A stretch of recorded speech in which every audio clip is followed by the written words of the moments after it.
All right, and welcome back to Inside the Cage. I'm your host, Brady Johnson. Here with me, as always, the man, the myth, the legend, the brother of Cowboys tight end, Jake Ferguson, Bennett Ferguson. How you doing today? Tired, but that's the way things rumble here. Got to be a little bit tired every once in a while. Yep. See, I'm always tired during the week. Mm-hmm. I need my little That's nappy nap from time to time during the week. If I don't get my little nappy nap, I get very fair. you angry. get you get cranky. I get very angry. Oh man, we haven't done one of these since Seattle won the Super Bowl. So congratulations to them. We're all the way past the combine's happening today. And Man, tomorrow. And listen. tomorrow. I used to be. Oh man, I can't miss. I don't care about the combine anymore. I do. I just want to say one thing to the viewers on here, or to you, just you in general. Emmanuel McNeil Warren needs to be studied. That man, brilliant in his field work. I just wanted to watch him today, see how he looked, because I knew Caleb Downs was going to be there. Dylan Thieneman looked good. I wanted to see how Emmanuel McNeil Warren looked. Mm-hmm. I might have hit on another DB for the third year in a row. You just look at Third Toledo and year go, in a row. But we'll see. I don't know what next year's going to bring. We'll see. We'll see if I get another well, DB their right. defensive backs coach just got hired somewhere else, right? So I think he's becoming a DC somewhere else. So I think he's the DC at UCF. I think he's the. I'm gonna go real quick. I think he might be the DC at UCF now, but Bennett's my insider, by the way, everybody. So he does his little magic on his little computer. He's typing. We don't need their current guy. We need the other guy. I thought he went to UCF, but I could be wrong.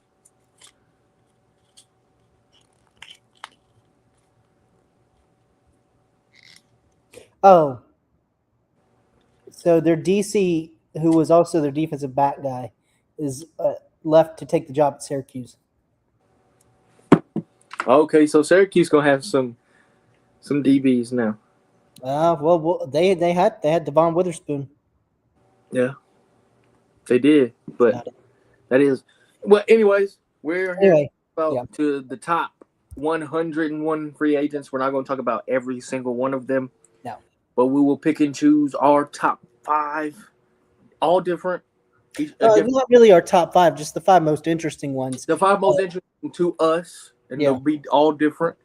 Plus, But, on top of adding the 4 centers that need to be talked about, and maybe the 4 quarterbacks that are.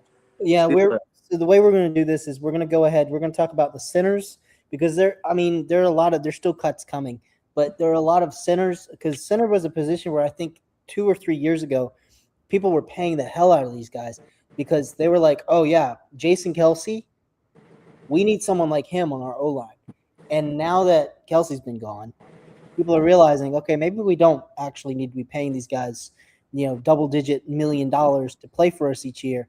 We can put somebody, who's not as good, who's a rookie or younger, and so we have these 4 centers that are free agents now who are all very good. It's going to be interesting to see where they go, and then we're gonna split up. We're going to talk about quarterbacks in 2 ways. We're going to talk about the 2 younger guys, Daniel Jones, Malik Willis. We're going to talk about Kirk Cousins and Aaron Rodgers together in kind of the same pool because Daniel Jones you can build a dynasty around. Aaron Rodgers, you're just trying to get a last gasp of air. So I think, Brady, what we're going to do is we're going to each do one of our 5 players, and then we'll break and talk about one of those, like the centers or the quarterbacks, and then we'll go back and do another one, and then go back to that. All right, that's fine. So do you want to go first, or you want me to? You go first. All right. One of the biggest Just don't take my guy. Just don't take my guy. one of the biggest free agents, and honestly, I'm going to kind of talk about 2 guys in one here because I think this is very important, and they both play for the same team right now, or did, and that is Jermaine Illuminor and Wan'Dale Robinson. Both of these guys were starters for the Giants this past year. Wan'Dale was the wide receiver 2 who became the wide receiver 1 after Malik Neighbors went down. Jermaine Illuminor former Steeler, right? Was he on the Steelers? Raider. No, Raider. Former Raider. Bounced around, practice squads for a little bit, and then because of Evan Neal being booty cheeks bad, I mean, God awful, unplayable at tackle and guard.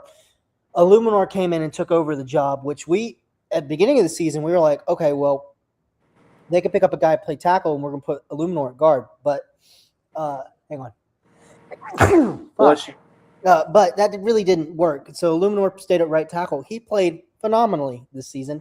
A great pairing with Andrew Thomas on that other side. So I wanted to bring up both of these guys because with Dable being fired and now on the Titans staff and Jermaine Illuminor and Wan'Dale Robinson both being up and Harbaugh being the new head coach, starting with Wan'Dale, I guess, Brady, where do you think he ends up? Does he re-sign with the Giants and Harbaugh, or do you see him wearing a different jersey next year? For Wan'Dale Robinson, I could see a totally different spot for him. He's a guy that's going to want money after taking over for a guy like Malik Neighbors. Especially, he's been productive for the last 3 years for the New York Giants. And I look at Wan'Dale Robinson, I'd be like, I think the same thing. I want to go somewhere else to prove myself that I can be that number one receiver. Because if you come back, he's not going to be that number one. And honestly, you might not be that number two because I think Harbaugh is going to like Slayton a whole lot after what Slayton did for the Giants. So I'm going to look at it like my possible landing spot for him, where I want to see him go join Kevin Stefanski in the Atlanta Falcons. They need a slot receiver. That'd be a perfect fit. Or go to Minnesota. They need an extra receiver. They need an extra hand. I mean, I know you got Jefferson. I know you got Addison. But having a speedster like Wan'Dale Robinson running that slot going to cause chaos for teams in the NFC North. Here's what I was worried about with Robinson is I think if he re-signs with the Giants, I mean, he's going to be taking a lot of paycheck there. And I honestly think New York might draft a wide receiver in the first round this year. They're in a good spot to take a Jordan Tyson, Carnell Tate, Denzel. Well, I don't know if Denzel Boston's going to Denzel Boston ain't going to be that high. But, they're in a good spot to take a wide receiver at the very top of this draft. And we saw what the Bears did last year when they got Luther Burden and how impactful he was down the stretch for him. We could be seeing the same thing with the Giants where, they had 2 years ago, the Bears had DJ Moore. That was their number one guy. And you saw what they did. They went out and they drafted Rome Odunze in the first. And Rome Odunze has become a perfect complement. And so I think Harbaugh wants to go in there and honestly get his wide receiver. He has Malik Neighbors. That's his go ball guy. I think he's going to go out and try to get a guy in this draft very early who's going to set the tone for what he wants out of Jackson Dart in this offense. I agree, but I also look at it like, look, if he does go get a guy, you still have Slayton on the roster. True. And that's your number three. So Slayton, what are you going to do with Wan'Dale? He's going to either your 3 or your 4.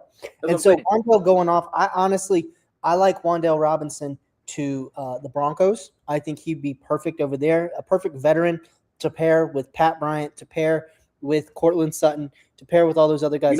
He's a free agent as well. He is.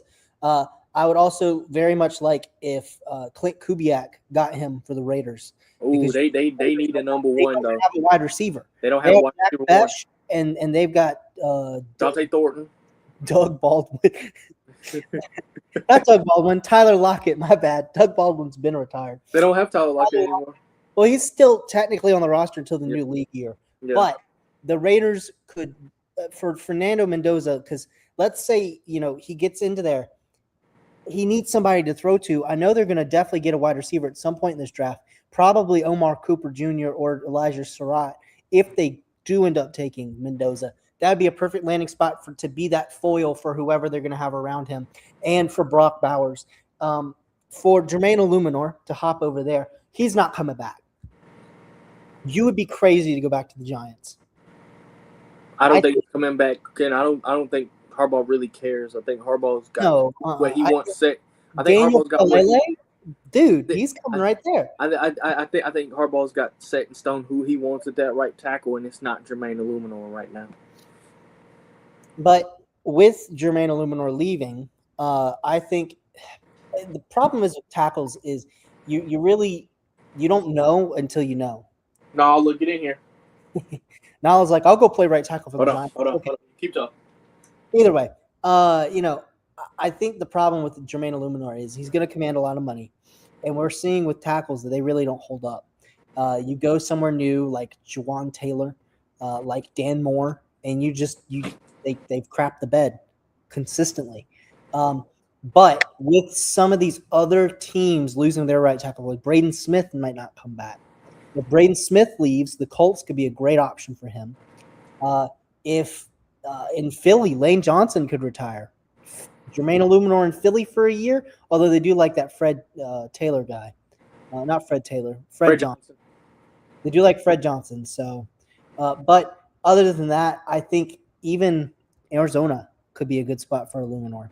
I'm gonna have. I think I have one spot, and it's kind of a weird spot for Illuminor, but I'm looking at it like maybe to work out because they've been desperately needing a right tackle on that side of the offensive line for a while now, and I'm tired of seeing, these no-name guys become really decent over there, but not great. And Illuminor is a decent guy, but he was great this year, so he's proved to himself that he can play on that side. I'm gonna say, if you're San Fran, go after a guy like Illuminor. I know you haven't brought back. I know Trent Williams said he might not come back. He is 41 years old. I don't expect him to come back and play. He's probably going to retire. Then you're going to have to fill that void at left tackle, which you could do that in the draft, or you can move Illuminor to left and fix that right side with a rookie in the draft. But I think that's a perfect landing spot especially for Illuminor who's looking for money. San Fran's going to have it because I don't know if Trent Williams is coming back. Well, and you can't count out Cleveland either because they need everything. They need everything, and that O-line is not looking good right now. Or Houston as well. Yep, that is true. I was looking to see if Colton McKivitz for the 49ers was a free agent. He might be. If that's I think he is.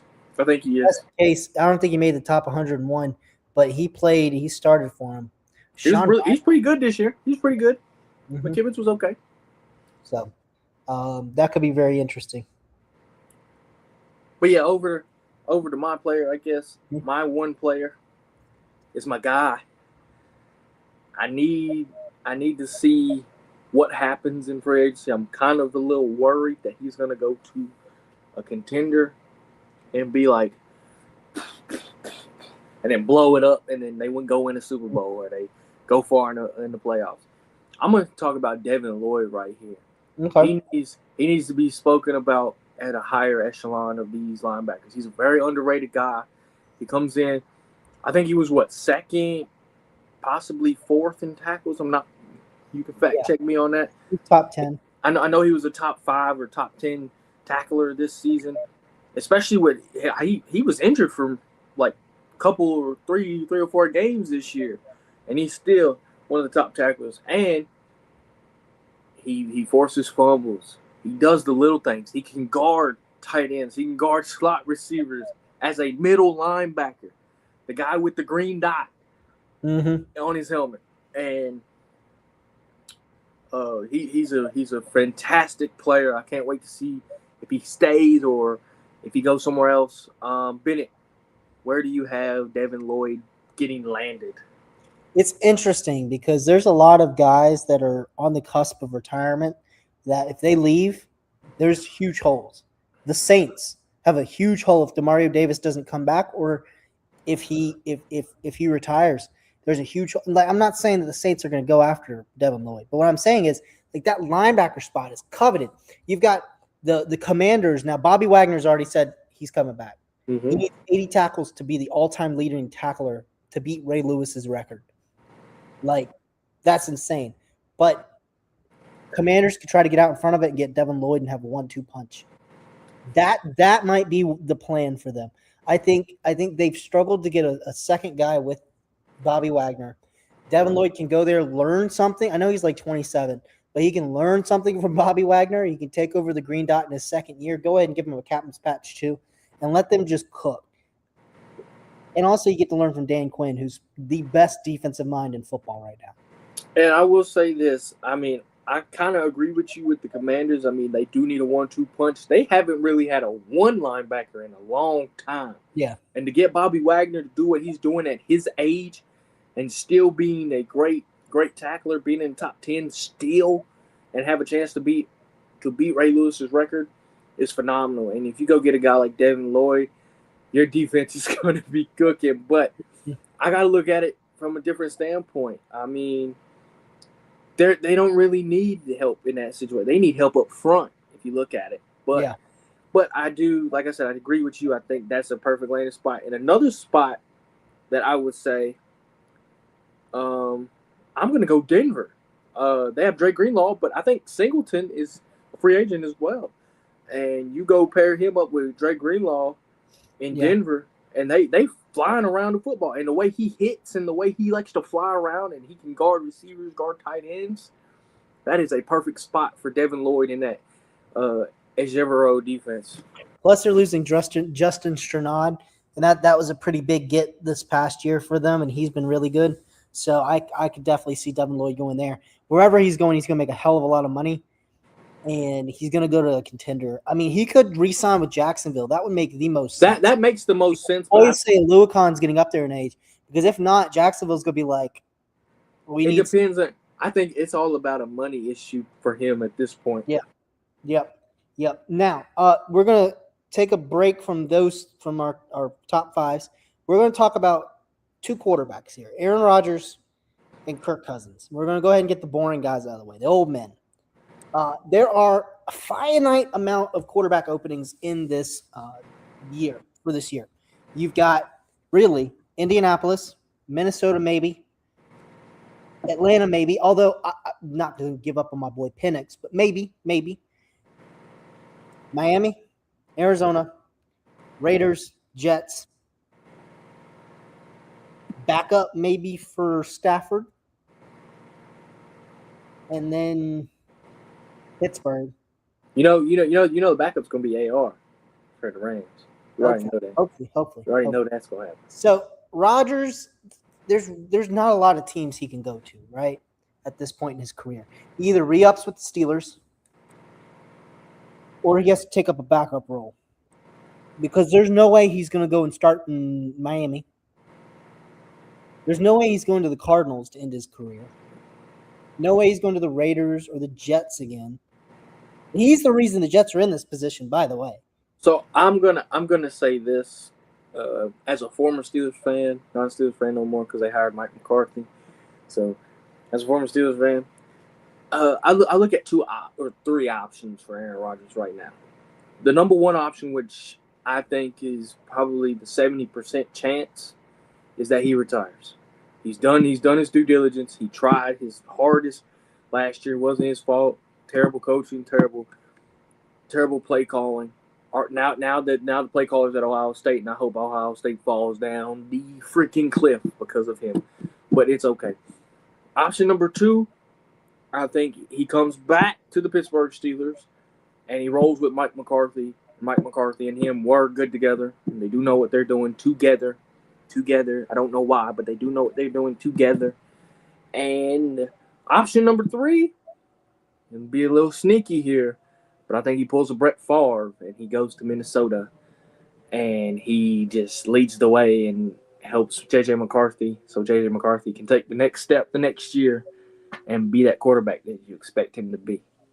I think Pittsburgh is the most likely option. I think that they want him back for one more year. After that, who knows? But I think they're really trying to push to not take a quarterback this year and to get one more season, to try to win a Super Bowl. And he's not the guy.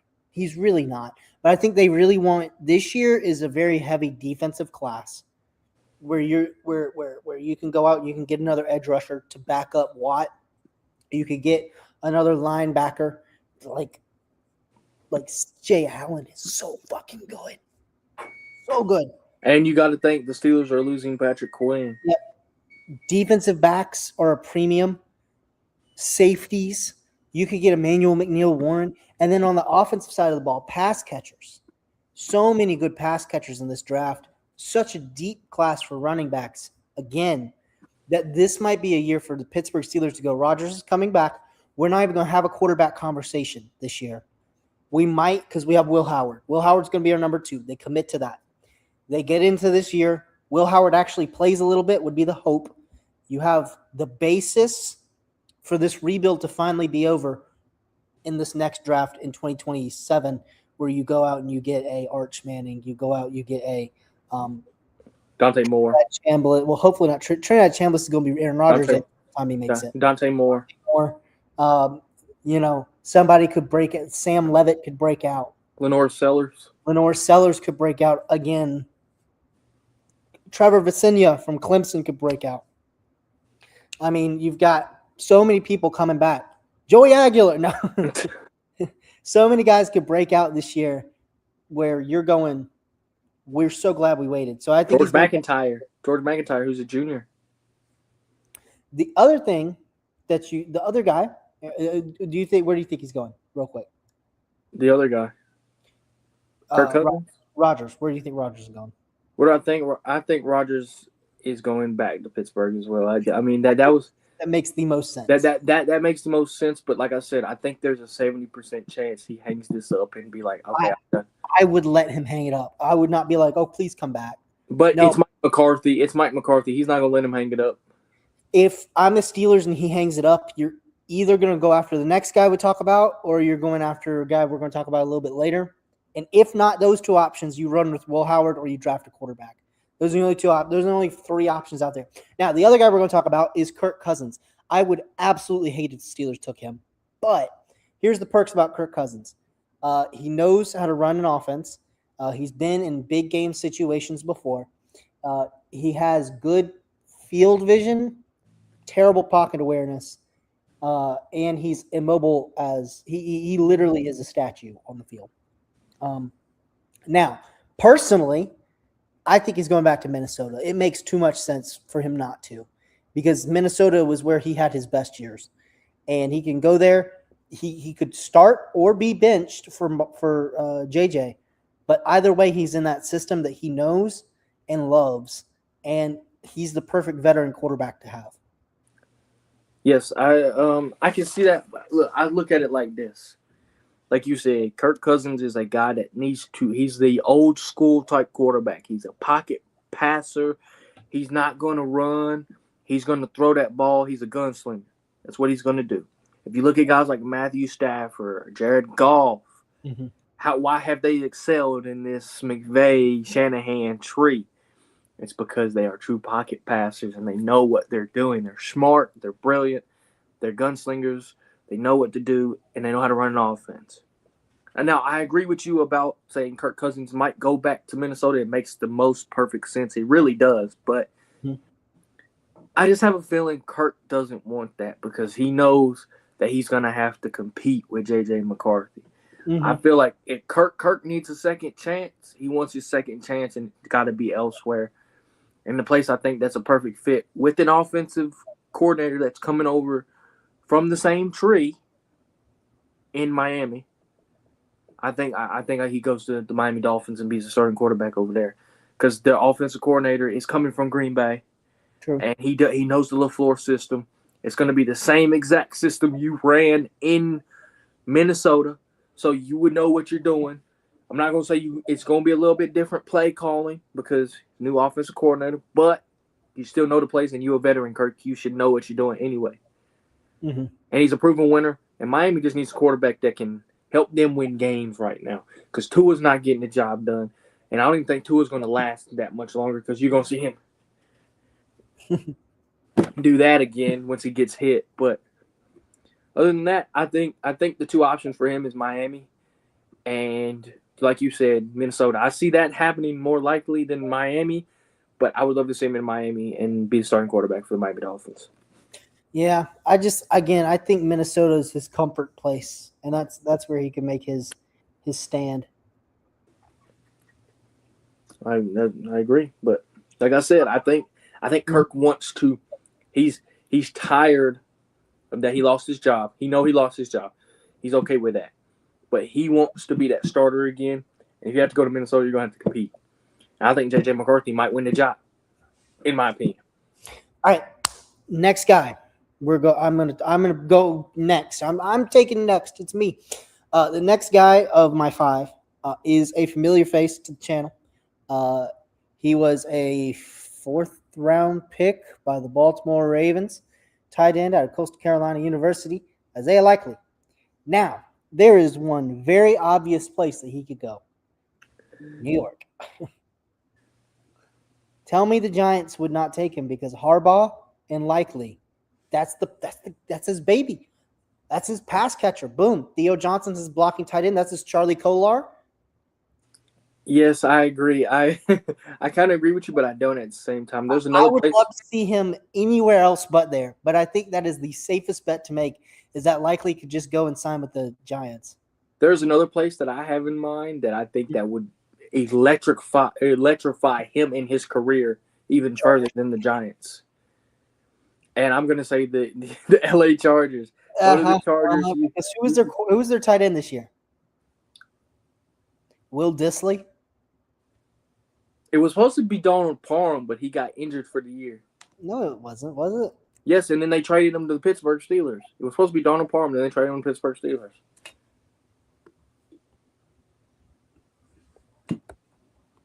Hang on, let me. Oh no, it was Will Dissly, and then he signed. Donald Parham signed with the Steelers because it was supposed to be Donald Parham, and then he did at the last minute sign with the Steelers. Oh, my bad. They have a Rondé Gadsden. They don't need a tight end. They don't need a tight end. They got a Rondé Gadsden. It still wouldn't hurt. It still wouldn't hurt. It wouldn't. It wouldn't hurt. Electric. Other than them, the only other Washington, Isaiah Likely on Washington would be cool. To help back up Ertz for. Oh, Ertz is probably going to be the backup in that case because you're going to. No, they love Ertz. Ertz is going to be their starter, and he'll back up. Tampa Bay, if Otten doesn't come back, Isaiah Likely would fit in Tampa Bay pretty easy. You know, I have a pretty scary spot, and I'm thinking about it now, and it might even be better. Take him to Jacksonville.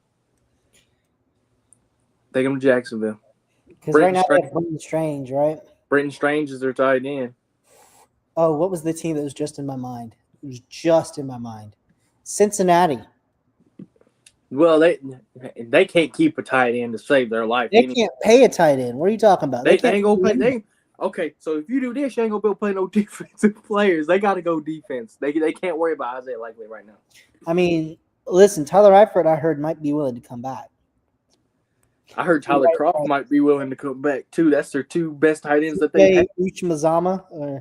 Yeah, Husmanzada, Eifert, and Croft are the three best tight. Oh, no, let me fault them. My fault. Gresham, Eifert, and Husmanzada are the three best tight ends they've had. And they're going to make the big splash signing. Oh God, who's that terrible tight end? O'Keefe from the Bucks. That's going to be O'Keefe. No, look, it's going to be Durham Smythe, and you're going to bring him in. He's going to be the starting tight end. He ain't going to do nothing.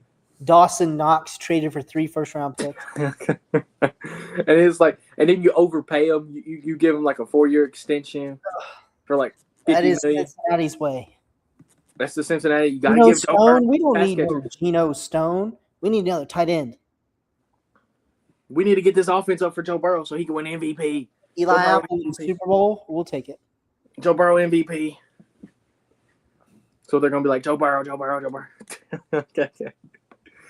But anyways, on to my second guy. This one I've really thought about a whole lot, and I was very, very on the edge of like, please don't do what I think you're gonna do, and sign with the. We know where he's going, and it's very imminent where he's going. The running back from the New York Jets, Breece Hall. We know where we think we know where he's going, but we don't want him to go there. I think he's going to go to Kansas City and be the running back. Transition tag. I think he's going to go to be the running back at Kansas City. I hate saying that, but it just feels like a Kansas City type move that he's going to make and go, okay, I want to win. If it's my best chance to win, I'm going to go to Kansas City. Now, I would love to see him go somewhere where you need a running back, like very bad right now. Like I look at teams like Denver's going to need another guy to spell R.J. Harvey. Or, I mean, Dallas just signed Javonte Williams, which was huge. So I would have said Dallas if they didn't sign Javonte Williams. I'm also going to say Baltimore. I know Derrick Henry getting up in age, but you still going to need a guy to be able to take the load off of Derrick Henry. And Yeah. I mean, Breece Hall can do that, and Breece Hall doesn't have to start right away. And Henry's going to retire soon enough, so you'll be able to take that role shorter rather than later. So, Yeah, but you got to think about Vidal could just go there. yeah, but that is true. That is true. And I also wouldn't hate to see, like I said, the Broncos. You losing J.K. Dobbins, and then you, like I said, you have R.J. Harvey. You need that one guy. Jordan McLaughlin's gone. And he's a power guy. He's more of a power back. Jaleel McLaughlin. Jordan McLaughlin's a basketball player for the Timberwolves. Yeah. But anyways, yeah. I think that's the spot for him. Or you could see out of nowhere team and be like Minnesota because Aaron Jones is a free agent. You can see that. He goes. It depends on who the quarterback is in Minnesota. In my opinion, if he makes that decision to go to Minnesota, I think it depends on that. You have a great run game, great receivers out there. Who's going to give you the ball though? So yeah, Houston would be a great place. They got Woody Marks. Woody Marks got hurt in 10 games last season. It don't matter. Every single game last season, he went out with an injury. You know who they legend is. They like Dare Ogunbowale. That's their. He's their guy. He's their kicker. You know, but no. Listen, I legitimately think Breece Hall on the Jets would be that missing piece that they needed, or not on the Jets, on the Texans would be that missing piece that they needed that just completed. So that's where I have him going. But we know where we think we know. Honestly, I think he's getting franchise tagged by New York, and Aaron Glenn's going to try to figure out a solution. That's what they should do. But we know where he's going to Kansas City. We know he's going to Kansas City. Yeah, well, if he does go to Kansas City, that means unfortunately Jeremiah Love might be a Saint. We really just don't need a running back. God, we really don't. I think, or Jeremiah Love could be a Giant. What are you talking about? They got Cam Scatterboo and Tyrone Tracy. All right, going on to the O-line, we're going to talk about 4 centers here. Tyler Biadasz, Lloyd Cushenberry, Cade Mays, and Tyler Linderbaum. Linderbaum, very easily, I think, is just going to go back to Baltimore. He's their team captain on that O-line besides Ronnie Stanley. He's their longest-running guy. I don't think you get rid of somebody like him.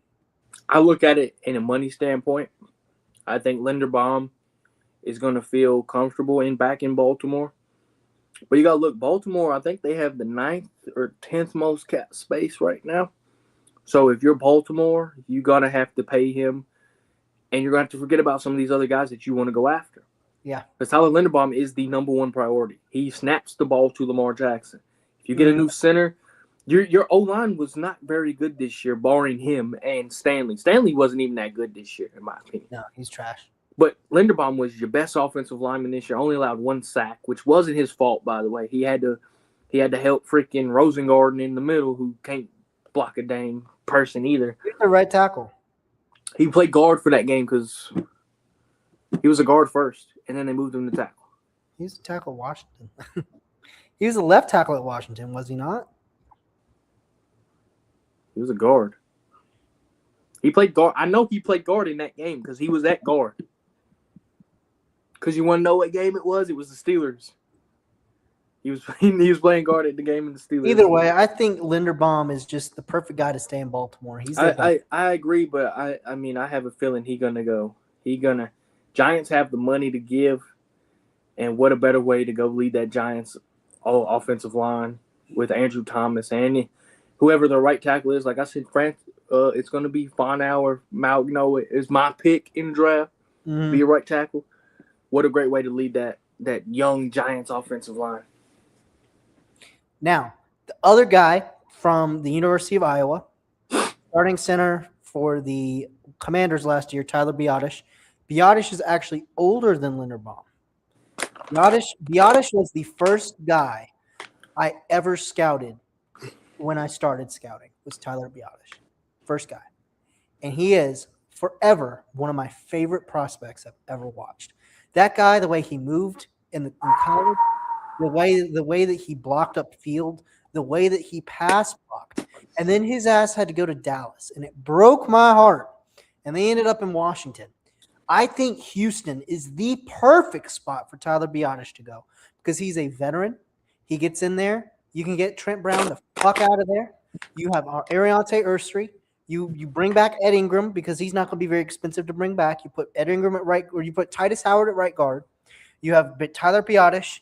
You have Ariante Ursery. You go get a left guard, and then you have whoever you want at right tackle, and that is a perfect start to that O line that desperately needs somebody, and they have struggled at center this entire time.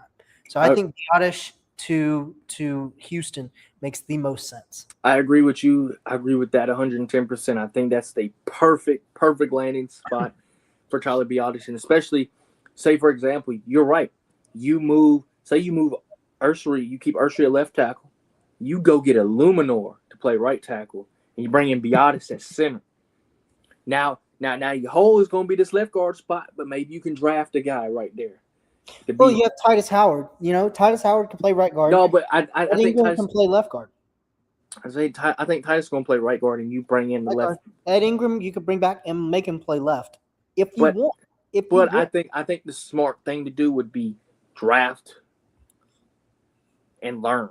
The only other thing I would say is if you're comfortable with Titus Howard playing right tackle, which he has in the past, and you go get Zeitler for a year and put him at right guard, that might be even better. Or Braden Smith is a free agent. Bring him in at right tackle. Bring him in at right tackle instead of a Luminor. Braden Smith's a vet. Biadasz is a vet. Titus Howard plays right guard. You still like a left guard. I feel like Braden Smith's gonna want more money though, because he's an all-pro. Sean Ryan is a free agent. He can play left guard. I know he can, but I'm just saying Braden Smith is an all-pro. He's gonna want the bag, and Houston can't. Walker is also a free agent. Houston can't spend. I mean, Houston's got enough money to spend, but they can't just spend money on their old line because Braden Smith gonna want a lot. They can't spend it on old people. That's the thing. That's the difference. Is you can get maybe two guys who are kind of older, but then you need to have a plan. But no, you gotta look at it like this. If Biadasz is he's 31, I think, right? Correct? Oh shit! You know who else is a free agent? Charlie Kolar's a free agent. But I think Biadasz is 31, right? I'm pretty sure. Yeah, he's probably in his 30s. I think he's 31, or he might just be 30. He's 30 or 31. He could be older.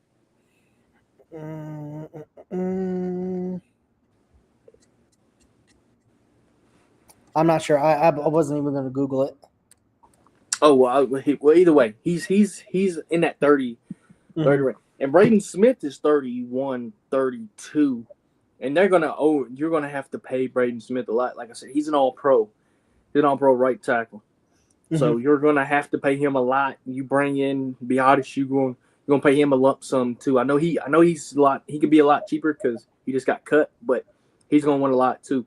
And if you spend all that on two old guys, like you said, you need to go youth, but those are two guys you can't go after right now, especially both of them. You can get one of them, one or the other. You ain't gonna get both. I think it's gonna be Biadasz. That's a perfect fit. He can man the middle of that Texans offense, which was struggling this year up front on the O-line. So I agree. Now, the other guys that we have to talk about are Lloyd Cushenberry. The thing with Lloyd is he's small. He's a very small center. But he's great. When he was in Denver, he was very small for his position. Him and Aaron Brewer are both tiny centers. Tiny. Aaron Brewer was all fucking pro this year. I hate Aaron Brewer. He was an all pro. So what do I know? But Lloyd Cushenberry was a killer. And the funny thing is Aaron Brewer was a guard in Tennessee, and they moved him to center, and he's an all pro now. You know, so with Lloyd, you know, leaving Tennessee, obviously one of these guys we were talking about could go to Tennessee, and it'd be a perfect fit. But with him leaving, honestly, 49ers would make some sense. Brewer's there, ain't he? No, he's Dolphin. Who's their center right now? Banks. No, hang on. It's Banks, I think. I thought they had it. They liked their center. I don't think 49ers are going to get off their center. They like their center. Jake Brendel. Yeah, they like Jake Brendel. 33-year-old Jake Brendel. Yeah, they like Jake Brendel. They ain't going to move Whatever off. you say. Whatever you say. Let's think here. No, I'm going to save that guy for Cade Mays. That team for Cade Mays.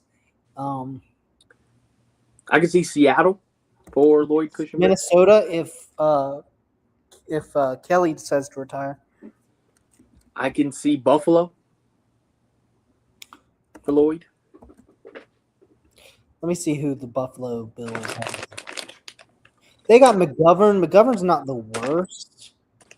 I think is he a free agent though? That's the I think question. so. He might be.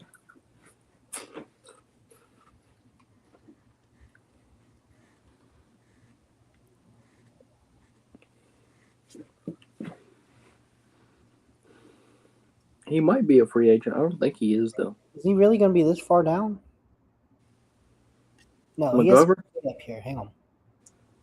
McGovern will probably be pretty far down. The other McGovern's the best, the better of the two. David Edwards is a free agent. Yep, he's their guard. Yeah. Connor McGovern, there he is. Raiders. Why would the Raiders sign him? Don't listen to them. But yeah, Cushenberry could go to the Bills if they really want to make a push at their O-line. I like that move. I think that's the guy. But Cade Mays, really who I really want to talk about. Cleveland. If you don't go and get Cade Mays, pop right in the middle of that O-line. He's young. Let me see how old he is real quick. He's 26, I think. 27 years old. He's got at least another 6 years left in his NFL career before he becomes terrible. Give him a 2-year contract, stick him right in the middle of that O-line, and that way you don't have to go and get one in the draft. He'd be a perfect guy for Todd Monken because Monken's not going to be getting no Linderbaum. That's the perfect guy to be. You'd have to spend all your cap space and all your Deshaun money. massage cap room, no, like Cade Mays in the middle of that O-line. You can put whoever the hell. DeJuan Jones needs to be playing guard next year. That's all I'm saying. His ass needs to be in there at guard. No, he needs to go to ayahuasca and learn that darkness retreat so he can know how to block people. Well, either way, he needs to be on that O-line because you drafted him, and you need to get his big ass in there and put him at right guard. Just stick him there, and then you have Conklin at right tackle still. And then at left guard, you could bring back Bitonio if he doesn't retire. And then left tackle, you go and you draft Fanow, or you go and you draft Lomu, or you go and you draft Noah, or you go out there and you get freaking Scott Matlock and put him at left tackle at this point. Who fucking cares?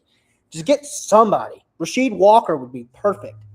But that O-line with Cade Mays in the middle would be perfect. It'd just be perfect. It's the best move they could make. I like that move. I also like this move too for Cade Mays. If you're the Giants and you're Harbaugh and you don't get a Linderbaum, you go after Cade Mays. He's young, he knows what he's doing, and he gets better with age. Like last year was his best year by far in the NFL. The year before, he had his ups and downs, and the year before that, he was a rookie. So I get it, but he's getting better each year, and that says something, especially even though he's 27 years old. That he's getting better with his age, and he's getting better each year. If you go into a Giants offensive line, say you bring in, say Andrew Thomas is still your left tackle. You don't know who's going to fill that left guard spot right now. And then say you do bring in Cade Mays. Right guard is maybe you go get Zeitler, play right guard, and then you bring in Maligno or Fanu to play right tackle. You got Cade Mays and Fanu or Malignoa for the next 4 years or 3 years, however long you sign Cade Mays, on top of Andrew Thomas, who's still quite young as well. That is a nice, decent O-line for the Giants, especially for John Harbaugh up front. But I do agree. I think Cleveland is the perfect, absolute spot for Cade Mays. You don't have to spend that much as a guy like Tyler Linderbaum or even maybe Biotish to go block for the Cleveland Browns. Eli Stowers. 45.5-inch vertical for a tight end. That's 3 feet off the ground. For a tight end. And he's already damn near 6'4", 6'3". That's why he won. That's why he won the Mackey. Tight end 1. I'm tired of Kenyon Sadiq. It's Eli Stowers. It's 100. I will say this too. What I saw today from the combine, I think tight end 2 is Max Clare. I can't get behind that. I don't like him. He looked good today. Can't get behind it. Max Clare did nothing in college. He's a hold on. Before you say he did nothing, what could he do? You have Cornell Tate. You have Jeremiah Smith. You have the guy that just transferred to Georgia. Was he a senior? Yes. See, what he needed to do is get hurt and get a medical red shirt and then have Arthur Smith. Arthur Smith would have damn near made that man. That man would have been Superman. Fucking Man of Steel Superman busting through Zod's ass. You know where he's from, right?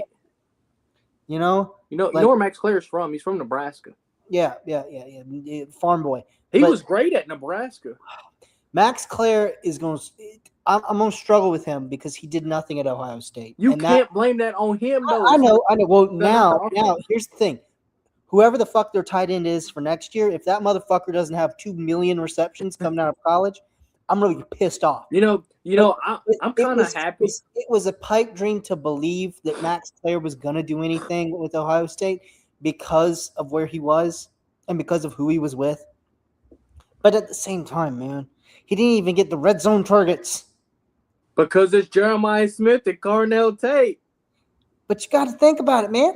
All you got to do is throw a jump ball, and he's right there. And it don't matter. It don't matter. You had Jeremiah Smith, Cornell Tate. So I'm going to struggle with that. I think it's Eli Stowers, and then after that, it's Kenyon Sadiq. And then maybe it's Max Clare, but I have to watch some more tight end tape. Anyway, going back, I'm going to just hit on a couple of these guys real quick. I think it would be a pretty good time to talk about. I'm gonna go up to the top of this list here because I'm not talking about DJ Reader. By God, I'm not talking about him. Trey Hendrickson is a free agent. Detroit. That makes the most sense, though. If I have to get on my hands and knees, beg you, give him a 2-year, $15 million deal. He'll probably fucking take it. He'll take to get out of Cincinnati. It's not bum-ass Cincinnati. Tell him you'll never have to eat a bowl of Skyline chili again. We don't play Cincinnati this year. You come, play with us. We're going to win a fucking Super Bowl. And we don't have 1.5 sack his entire fucking career, big-ass Shamar Stewart over there. We've got Super Monkey Ball Aiden Hutchinson over here. This motherfucker is a crack cocaine bear. You remember Cam Jordan? Imagine if Cam Jordan was white. That is Aiden Hutchinson. And we don't even know if Aiden Hutchinson's white. This motherfucker might be black. Like, this guy's out of his fucking mind. Come play with us. Listen, we play in a dome. You don't have to wear sleeves. You don't have to wear gloves. Yeah, he does. Yeah, he does when he goes to Green Bay and Chicago.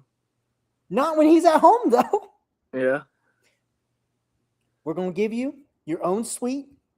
We're going to give you free refills on popcorn and drinks. Hell. Dan Campbell is – you worked with Dan Campbell in New Orleans. Dan Campbell's going to come and personally drive you from your house to the stadium every day. Come play with us. We've got Tyleek Williams. We've got DJ Reader we're going to re-sign.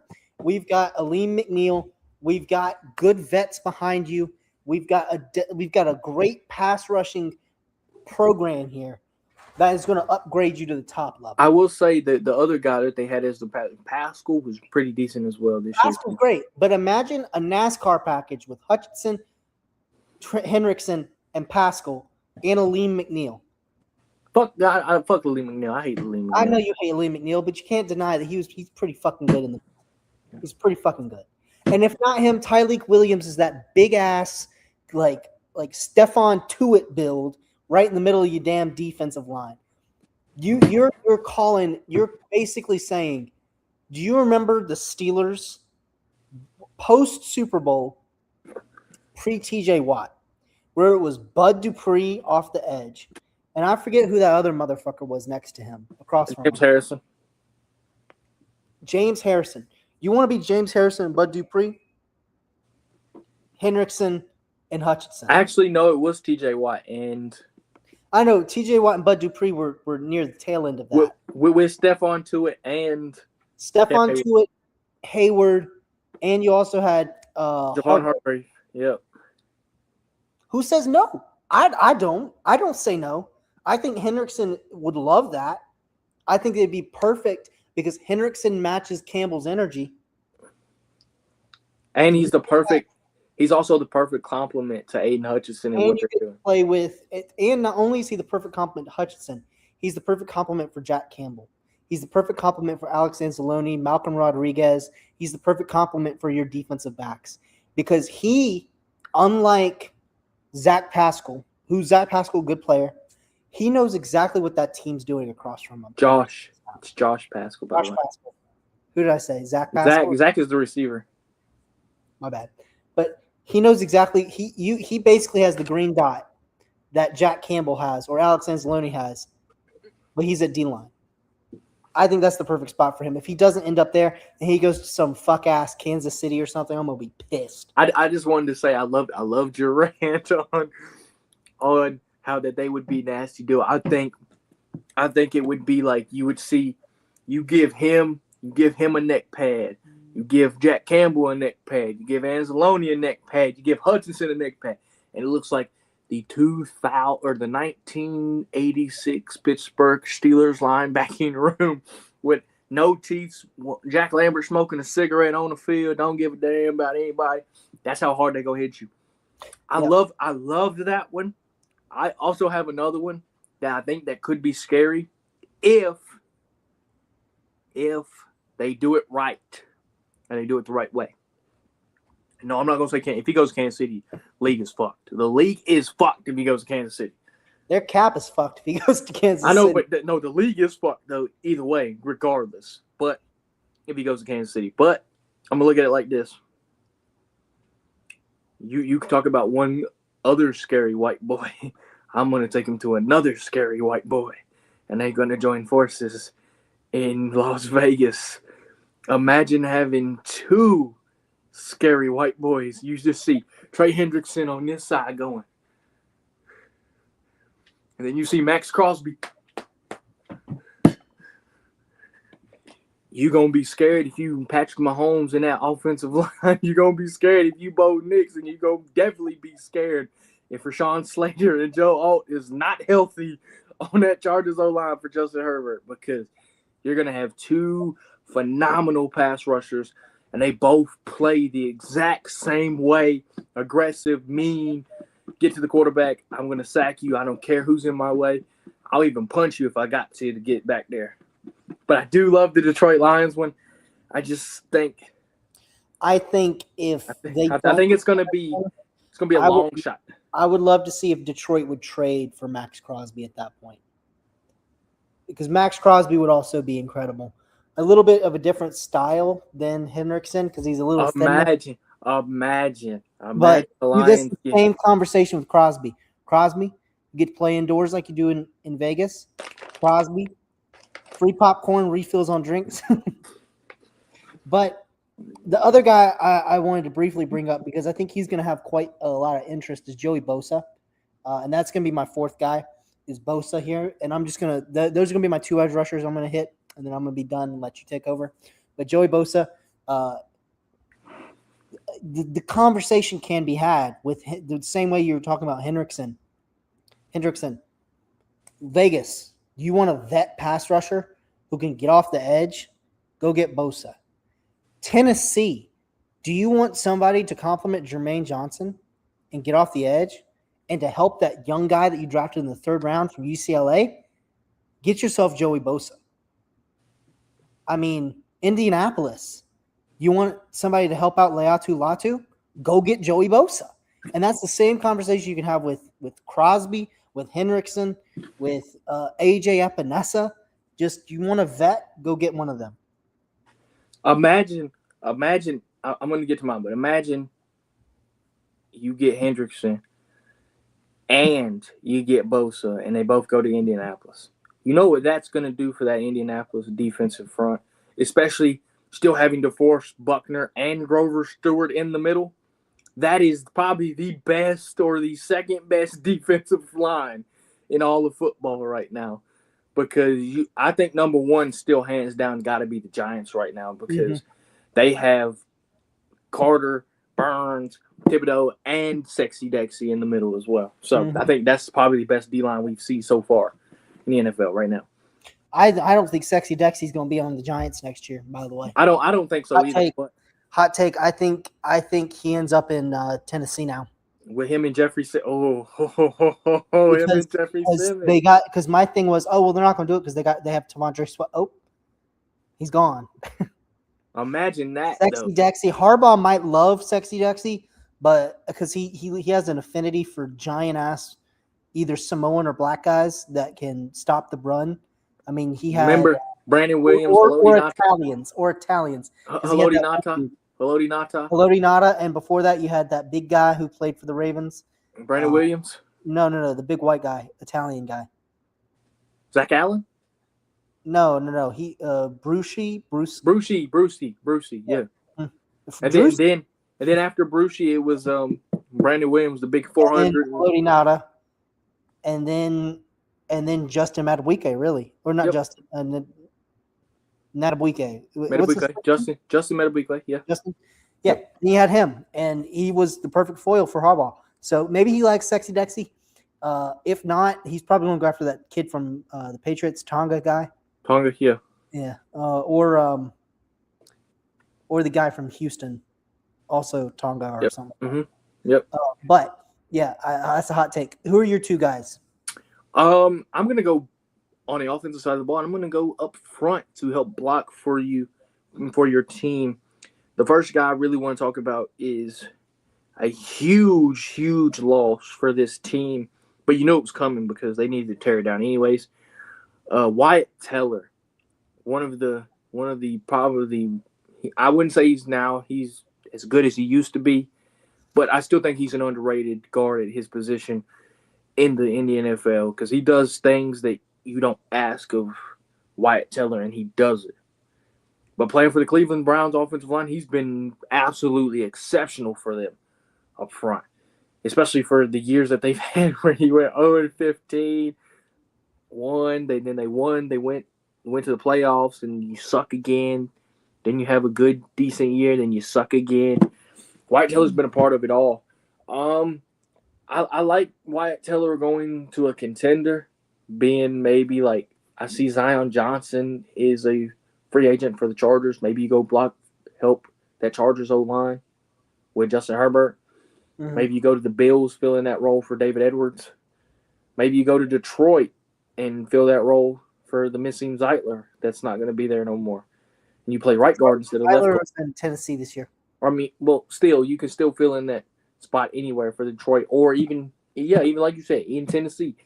Play left guard and move Skoronski to right, or you play right guard and you keep Skoronski at left. Play right because Teller's played right pretty much his whole career. Sort of. I'm just saying that's what he's done historically. Yeah, you're right. But I can see a place like that. My best landing spot for him would probably be the Chargers because I don't think they're going to bring back Zion Johnson. I think they're done with Zion, and what a guy to go get in Wyatt Teller who knows what he's doing. He's a veteran. He can block, and he'll also be on the same side as potentially Joe Alt, or he could be on that side with Rashawn Slater, and then you shore up that left side for Justin Herbert. The other guy I want to talk about is the guy you really love, Bennett, and I think you know where I'm going with this. AVT, Elijah Vera Tucker, the great guard for the Jets. I think it's about time. He's been wanting to get out of New York for the Yeah. longest time, but he I couldn't. think the Giants are a perfect landing spot.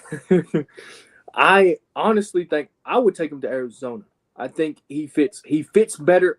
I see where you're going with the Giants. I think he fits. Oh no, that better. was a joke because you said he wanted to get out of New York.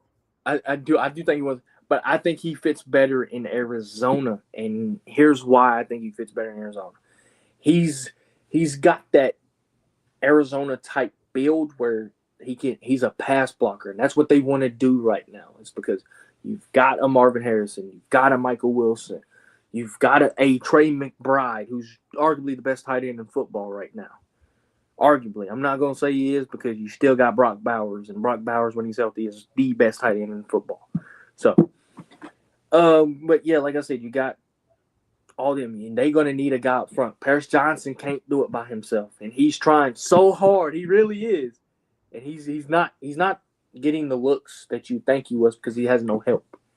I mean, Evan Brown was decent last year, not the greatest. Jonah Williams is good at center, but like he's not like a superstar. And then Jonah Williams needs to get the heck out of Dodge. Just get rid of him, please. I don't understand why he's still in the league, man. I mean, where was he? He was on the Bengals. He was in Cincinnati playing guard, and he was terrible. He was their starting left tackle. Forget. No, he was a guard. He was a guard, but he started an entire season at left tackle for him. And was terrible. He was their starting left tackle in the Super Bowl. Because Orlando Brown. Did they even have Orlando at that point? I think they had Orlando Brown at that point. Hang on. Let me fact check myself. I'm pretty sure he played guard though. Let me fact check myself before I go any further. Because I think he was a guard in Cincinnati before he became a tackle in Arizona. I think he played right guard. Hold up. Starters in the Super Bowl. That's because it's the Super Bowl. I didn't say. No. Starters for the season. Starters for the season. All right. And this is most games started. Right tackle was Riley Reef. Right guard, who only started 9 games, was Hakeem Adeniji. Center was Trey Hopkins. Left guard was Quentin Spain. And left tackle was Jonah Williams, dude. That was the year that they didn't get Orlando Brown, and they had that terrible. Orlando Brown, I believe, was on the Chiefs at that point. Yeah, and then he came the year later, I think. But you seem to forget Xavier Su'a-Filo was on that team. He was, yeah. As was Auden Tate, legend. The legend wide receiver Auden Tate, the man, the myth, the legend himself. He would somehow always end up on my damn team too. And somehow, always when he played Steelers or Baltimore, he'd make a big ass catch, and you'd be like, "Where the hell was this at all year?" And then it's just like one catch. Or when you put real life currency on Tyler Boyd, and here comes Auden Tate with the legacy game. Yeah. Like, what the fuck is this?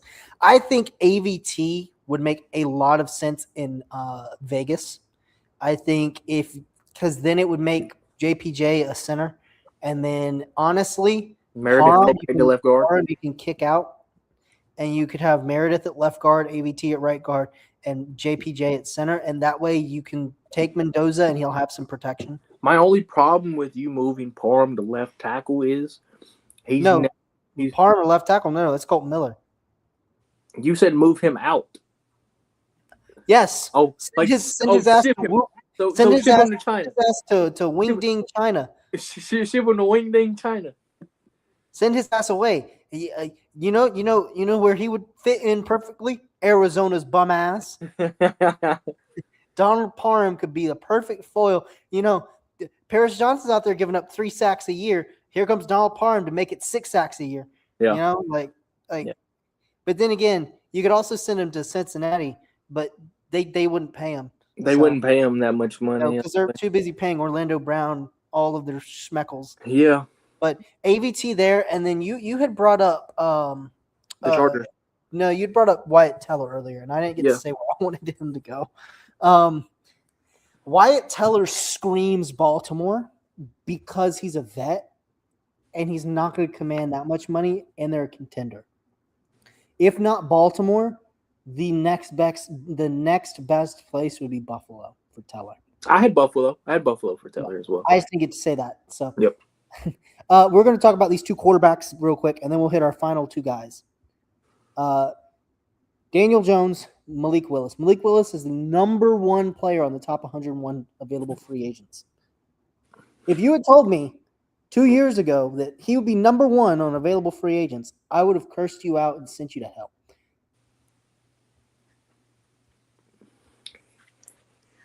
Two-time, 3-time Super Bowl champion, 2-time or 3-time Finals MVP, and 2-time MVP Malik Willis. Oh, That's your boy now. That's your boy.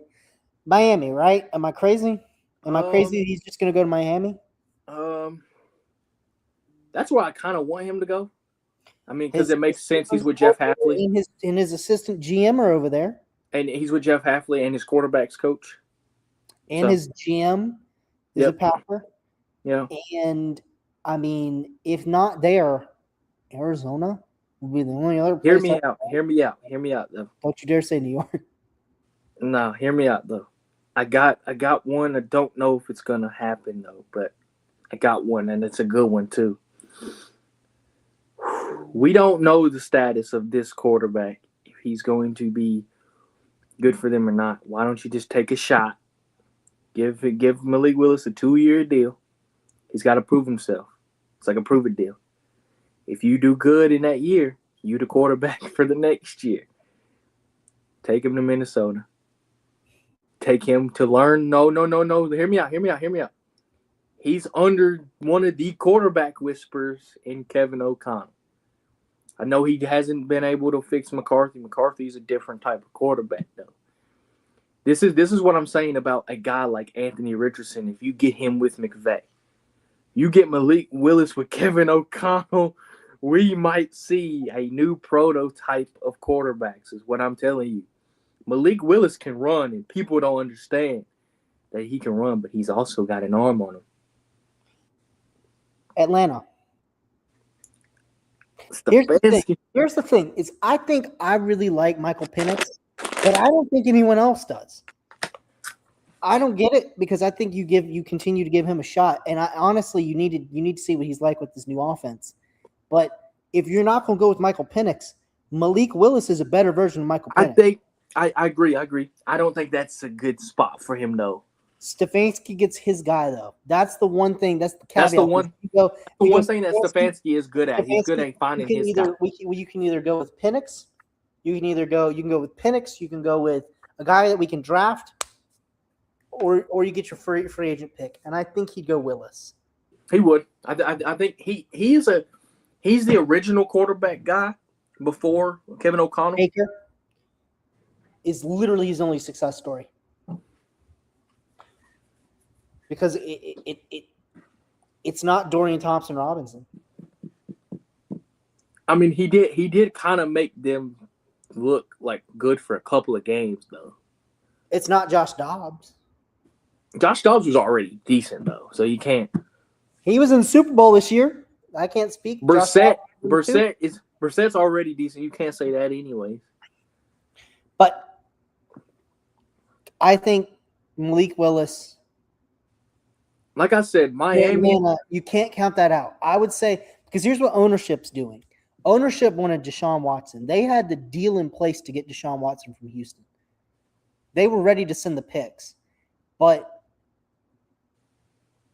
Atlanta didn't have enough because here came Cleveland with another pick. And they got Deshaun Watson. That was a huge miss. And Atlanta dodged a massive bullet. If they have a choice to go out and get somebody like Malik Willis, now they are going to have to pay Kirk Cousins a king's ransom. But I think you go and bring in a Malik Willis, boom. But you're still not going to have enough money because you're paying Kirk a king's ransom. He's going to want at least 30 up. I'm not going to say upwards of 30. I'm going to say upwards of 25 mil. He's going to want upwards of 25 mil. And I don't think you're going to have enough to do that, especially with I think there's a couple of big names on waiting for a contract as well for them. I think Drake London potentially. I'm not positive on that if he's waiting for a contract, or if they already paid him. And I Mhm. think AJ Terrell is waiting on a contract as well. Mm-hmm. So you're going to have to pay those two guys, and those two guys are more important than Malik Willis right now. So like I said, I agree with you with what you said at first. Miami makes the most sense because all of his quarterbacks coach, his GM, his DC, his ODC is there as the head coach. I think that makes the most sense. What my dream scenario would be is Minnesota, because then he'd have all the luxuries in the world. He don't have to do a whole lot. He just got to win the game. And he's got Justin Jefferson. He's got Jordan Addison. And he fits that prototypical type build that we were talking about with AR. He can run in a system that you're not supposed to be able to run. You're supposed to be a pocket passer. Mm-hmm. And the least likely spot I see Malik Willis going to is the Indianapolis Colts. I would love to see it, maybe, but I think it's the least likely spot. I don't think that they have the tuned offense for him right now. They have pieces. Don't get me wrong. They have a decent O-line, barring without Braden Smith right now, but that's just not an offense for Malik Willis. Yeah.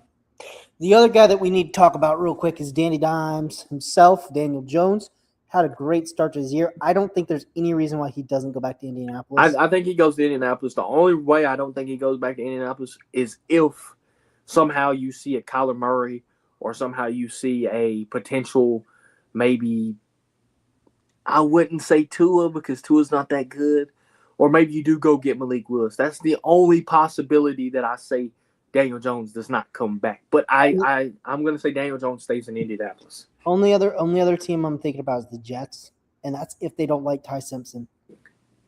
Why not? Do you think Arizona would be good for Daniel Jones, though? No, I don't think they're going after. I think if Arizona's going to restart. Arizona's going to restart with a quarterback. Maybe they're going to keep Brissett a year and hope for next year, but Diego Pavia. You would love that. Diego I can't even get through it with a straight face. You would love that. Terrible idea in Arizona. It's a terrible idea. He's the same size as Kyler Murray. No, he's not. Oh, I'm sorry. Is he bigger than Kyler? He's bigger than Kyler. Kyler's like a little 5'8" little midget. 2 inches taller. But either way, I think the Colts are just the spot for Daniel Jones. I think he fits that offense. He fits that offense perfectly in Indianapolis. He proved it this year. So, Devin Bush.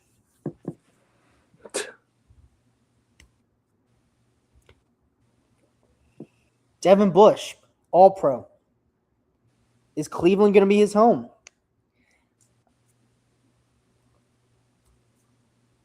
Or, hear me out. I don't even want to talk about Devin Bush just because he's a former Steeler. I don't want to talk about Whoa. But George Pickens, you'd like to talk about him, wouldn't you? I don't even want to talk about him. I hate that he's Devin Bush on a contending team. Like the Bink. Oh, Cincinnati. They're going to catch strays forever. LA Rams, Devin Bush, Super Bowl.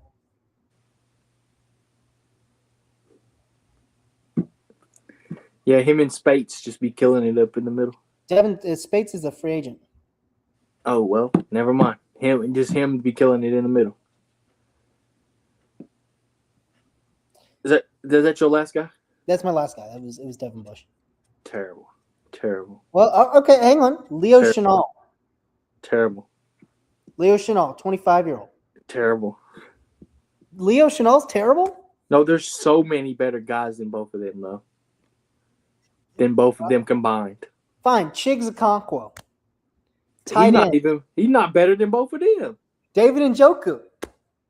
Now we in a conversation. All right, David Njoku. Now we in a conversation. David Njoku is 1,000,000% a Tennessee Titan next year. Nope, he's 1,000,000% an Atlanta Falcon, and they moved Kyle Pitts to wide receiver.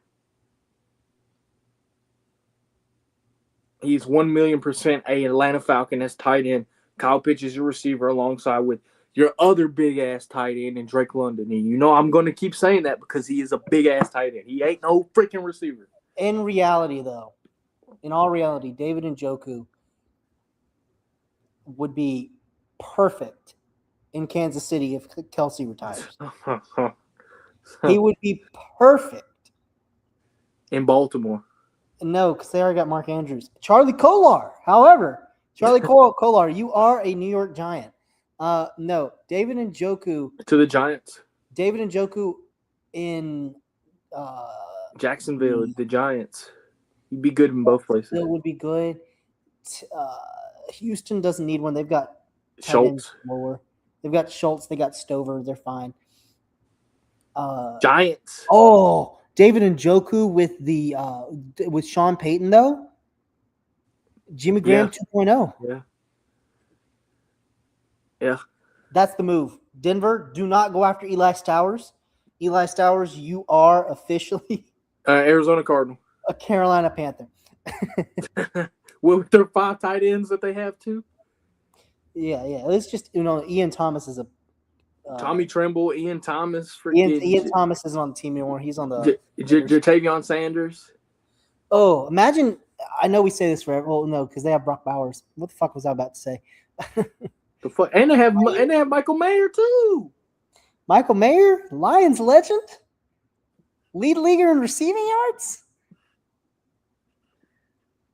Him? Who's your last guy? I'm kind of gonna bring up 2 just for the last one, since you brought up 2 for the first one. Only do 1. No, yeah. Since you did 2 for the first one, I'm gonna bring up a guy that's been doing it for a long time. We know he probably coming back to the team that he's originally going to. Are we about to talk Mike Evans? I was going to talk about Mike Evans. Mike Evans, big name. He probably going to. I know you don't like it, but I think he comes back to the Bucs. If he doesn't, hear me out. If he doesn't, the Chargers. No, because they got Keenan Allen. Okay, Buffalo. I was thinking Philly. Buffalo. Philly don't need him. No, but you know what? There's one thing in life you cannot avoid, and that is beautiful rivalries, right? What happens when your rival goes to a different team? You follow him. Who's his rival? Marshawn Lattimore. Now, when we think about Josh Norman and Odell Beckham Jr., Josh Norman realized there's no way in hell I can fight Odell Beckham Jr. if I only play him once every 4 years. And so he left Carolina and joined the Washington Commanders so he could whoop ass every single year. And so we look at it. Mike Evans, he didn't get to whoop Marshawn's ass this year but one time. He's got to get his lick back again. Here's the. Why would he go? Where would he go? Dallas? No, they've got George Pickens. The Giants. New York? Would he be wide receiver too? Yeah. Philly, Super Bowl champions last year. Wide receiver 3 though. Marshawn Lattimore, probably cornerback 3. He's cornerback 2, by the way. Well, Mikey Sanders still is in the slot. Mikey Sanders still plays in the slot. Well, Mike Evans is going to be out wide anyway. Marshawn Lattimore is going to be on his ass. Who says no? Me. Mike Evans probably. Me. Mike Evans going back to the Buccaneers. He's not leaving.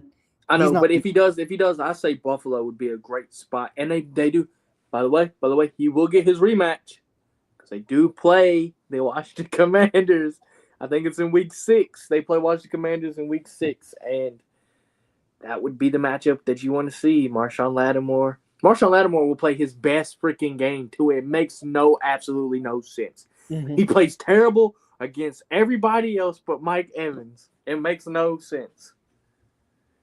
But yeah, Mike Evans, and then the other guy I wanted to kind of brush up on is the guy that might not be a superstar, but I think if he goes to the right team, he can be a superstar. And I think I'm going to go on the offensive side of the ball as well. I'm going to go Alec Pierce. I'm a huge fan of Alec Pierce, and not a lot of people think Alec Pierce is a good receiver. He's underrated last year. He's underrated the year before. Especially with all the quarterbacks that you've had in the past few years, especially Anthony Richardson not panning out the way you wanted to be. I still remember that game that I told you about where Anthony Richardson threw the ball while getting hit on a dime, and he can't see Alec Pierce. Alec Pierce just comes down with it.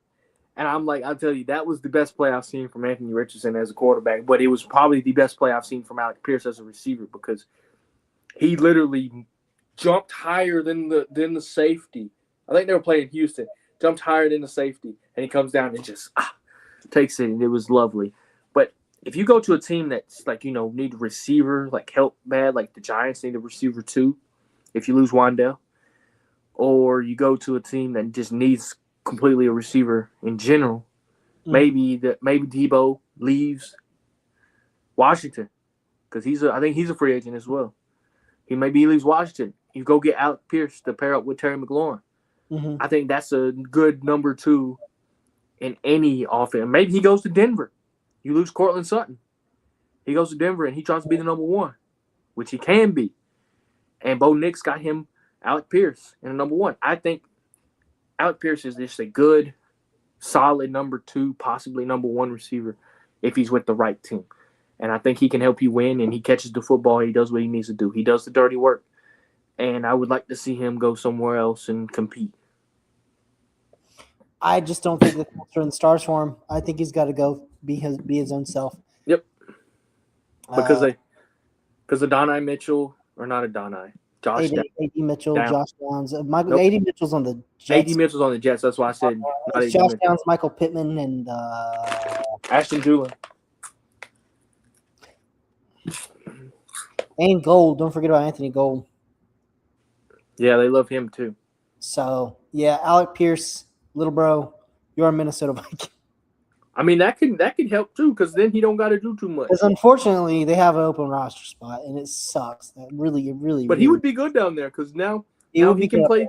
He can play the number 2 while Addison can play in the slot, and then you have Jefferson at number 1. That would be perfect for him. Yeah, it's supposed to be. But Buffalo, because Buffalo needs a freaking receiver so bad, so freaking. I think they're going to get one in the draft this year. I think they're going to go get a Denzel Boston. I know. I'm just using Denzel as like.